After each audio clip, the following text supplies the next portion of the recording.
Hello everyone, मैं हूं किरण शाहपुरी और ये है आप लोगों के लिए कमिंग वीक का साप्ताहिक राशिफल।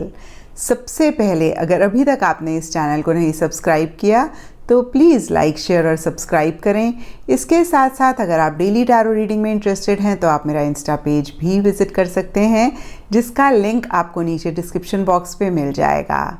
और दूसरी बात, अगर ये रीडिंग देखते देखते मन ही मन आप सोच रहे हैं कि आपको कौन से साइन के हिसाब से रीडिंग को देखना चाहिए या फिर कौन सा साइन फॉलो करना चाहिए, सन साइन, मून साइन या असेंडेंट, तो प्लीज़ जिस भी साइन को आप अपना मानते हैं या जिस साइन के साथ आप सबसे ज़्यादा कनेक्ट करते हैं या फिर जिस साइन के हिसाब से आप शुरू से अपनी रीडिंग देखते आए हैं, प्लीज़ आप उसी को ही फॉलो करें। तो चलिए जी, शुरू करते हैं कमिंग वीक का साप्ताहिक राशिफल। ये 25 जनवरी से लेकर 31 जनवरी तक की आपकी टारो रीडिंग्स हैं और टारो प्रेडिक्शंस हैं। तो टॉरस, आप लोगों के लिए देखें कि कमिंग वीक क्या लेकर आ रहा है, क्या एनर्जीज़ हैं। तो हमारे पास प्रोफेशनल लाइफ के लिए कार्ड है the Akashic field, personal life के लिए कार्ड है अनफिनिश्ड सिम्फनी, गाइडेंस से आप लोगों के लिए है ट्रेडर एंड एस्ट्रोलॉजी कार्ड से आप लोगों के लिए है 5th हाउस।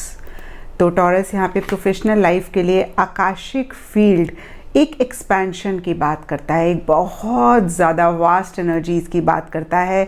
जैसे होता है ना, हम जब एक खुले मैदान में खड़े होते हैं, आसपास हमें बहुत ही एक ग्रीन ग्रास दिख रही होती है और दूर तक हमें आसमान दिख रहा होता है, दूर तक हमें ये धरती दिख रही होती है, तो हमें लगता है कि कितनी बड़ी दुनिया है। और जब हम अपने घर में बंद कमरे में बैठे होते हैं तो हमें इस चीज़ का आइडिया ही नहीं होता कि कितना बड़ा यूनिवर्स है या कितनी सारी चीज़ें इस यूनिवर्स में है।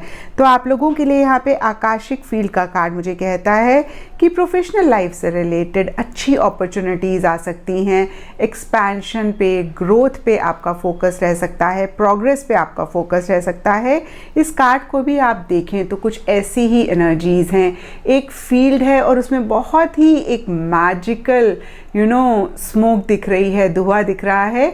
तो कहीं फिर से मैं कहूँगी कि ये कार्ड एक्सपेंशन की बात करता है, अच्छी अपॉर्चुनिटीज़ आ सकती हैं और बहुत दूर तक आप सोच सकते हैं और बहुत एक लॉन्ग टर्म प्लानिंग भी अपने प्रोफेशनल लाइफ, अपने करियर से रिलेटेड इस वीक आप कर सकते हैं या उससे रिलेटेड कोई डिस्कशन आपकी लाइफ में रह सकता है। और यहाँ पे टी लीफ से हमारे पास कार्ड है heart which says love, deep affection and caring. तो इसके यहाँ पे एक दो मतलब हो सकते हैं। सबसे पहला मतलब हो सकता है कि जो भी आप कर रहे हैं, और यहाँ पे आकाशिक फील्ड का कार्ड कहता है ग्रोथ, प्रोग्रेस, एक्सपेंशन पे आप फोकस कर रहे हैं, ये किसी लेवल पे आपको बहुत एक हैप्पीनेस दे रहा है, किसी लेवल पे आपको बहुत एक सेटिस्फेक्शन दे रहा है। या फिर हो सकता है कि आपकी वर्क प्लेस पे बहुत ही कोऑपरेटिव एनर्जीज़ हैं, या तो आप किसी को सपोर्ट कर रहे हैं या फिर आपको कोई सपोर्ट, कोई हेल्प मिल रही है। तो इन ऑल प्रोफेशनल लाइफ से रिलेटेड ये वीक अच्छा जाता हुआ दिख रहा है। एंड पर्सनल लाइफ के लिए हमारे पास कार्ड है अनफिनिश्ड सिम्फनी, और अनफिनिश्ड सिम्फनी का कार्ड सिंपली हमें कहता है कि कोई चीज़ इनकम्प्लीट है पर्सनल लाइफ से रिलेटेड किसी भी एरिया में, उसको कंप्लीट करने पे फोकस रह सकता है आगे बढ़ने से पहले। यहाँ पर हो सकता है कि आप कोई नई बिगनिंग करना चाहते हैं और आपको लगता है कि पहले जो काम अभी रह गए हैं उनको कर लें। ये सबके लिए डिफ़र कर सकता है क्योंकि ये जनरल रीडिंग है। कुछ लोगों के लिए सिंपली हो सकता है कि लव्ड वन से पीछे अगर कोई आर्ग्यूमेंट हुई है या इस वीक कोई आर्ग्यूमेंट हुई है तो आपको लगता है आप आई लव यू कहेंगे तो चीज़ कंप्लीट हो जाएगी, या आप आई एम सॉरी कहेंगे तो चीज़ कंप्लीट हो जाएगी और फिर आप आगे बढ़ सकते हैं। तो अगेन मैं कहूँगी कि जो भी चीज़ें इनकम्प्लीट हैं, वो कोई भी चीज़ हो सकती है, उनको कंप्लीट करने पे फोकस रह सकता है।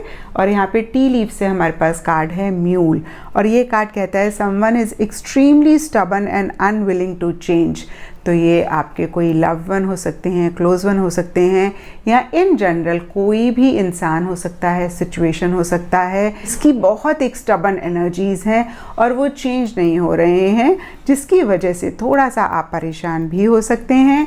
लेकिन यहाँ पे गाइडेंस का कार्ड मुझे कहता है exchange energy to create abundance. तो जो भी आप अपनी लाइफ के लिए चाहते हैं, बहुत इम्पॉर्टेंट है कि पहले आप वो यूनिवर्स को या अपने एक्सटर्नल एनवायरनमेंट को दें। फॉर एग्ज़ाम्पल, अगर आप चाहते हैं कि लोग थोड़े से फ्लेक्सिबल होने चाहिए या सिचुएशंस थोड़ी सी फ्लेक्सिबल होनी चाहिए, तो आप थोड़ी सी एक फ्लेक्सिबिलिटी अपनी लाइफ में या अपने आप को लेके रखें। तो अगेन मैं कहूँगी कि जो भी आप करेंगे वही आपको वापस मिलेगा। और कहीं ट्रेडर का कार्ड हमें ये भी कहता है कि इस वीक थोड़ा सा आपके पास जो भी स्किल्स हैं या जो भी है टैंजिबल इनटैंजिबल चीज़ें, उनको आप शेयर करेंगे तो भी बहुत अच्छी एनर्जीज आप अपनी लाइफ में लेकर आएंगे। और यहाँ पे एस्ट्रोलॉजी से हमारे पास 5th हाउस का कार्ड है। 5th हाउस काल पुरुष की कुंडली में सूर्य का घर होता है और इस हिसाब से ऑरेंज कलर आप लोगों के लिए लकी रहेगा। और जो दिन अच्छा रहेगा इस वीक वो है संडे। तो ये था टॉरस आप लोगों के लिए कमिंग वीक का साप्ताहिक राशिफल। और नीचे मुझे कमेंट सेक्शन पे ज़रूर बताइएगा ये कितना आपके साथ रेजोनेट किया, कितना आप कनेक्ट कर पाए।